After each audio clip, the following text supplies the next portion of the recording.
Good morning members, Sam here. It's currently Friday morning, it's around 7:45 and I'm just currently stood between the 16th and the 11th greens this morning. We've got lots going on out on the golf course this morning. We are hand cutting greens, we're cutting approaches, we're spraying greens with a biostimulant, we're doing a full divot, we're doing a full rake, and we're putting fresh holes out.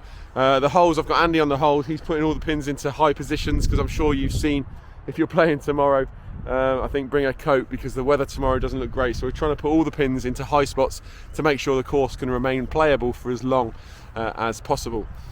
Busy week though this week on the golf course. You may have seen that we've started adding some irrigation heads around the site from this summer and the conditions we had. It highlighted a few areas that we might need some more irrigation heads, so we've got 9 going out in total, and Rob started this on the putting green this week, so we've got 8 more to do, which we'll really crack on with next week. You may also see that the fairway germination has had some really good strike.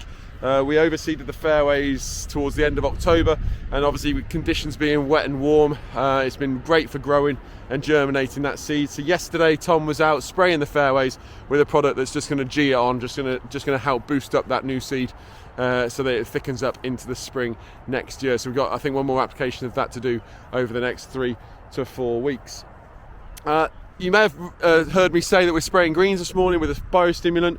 Obviously we've got a number of greens that have got a lot of disease scarring on. This is really frustrating. No one is more frustrated than me. I think I've been here now, this is coming into my 6th winter. We've had probably three winters that we've been relatively clean, and 3 winters that we've been hit really hard.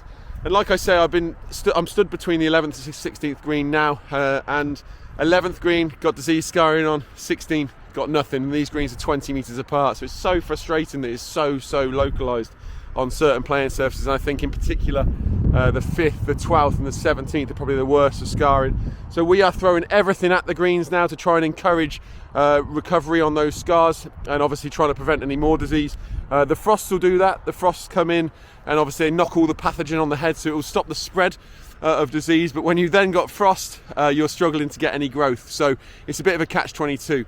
We follow a disease prevention model where we input a lot of data based on climate and conditions, and that'll try and attempt to forecast when to spray, when to look to protect your turf.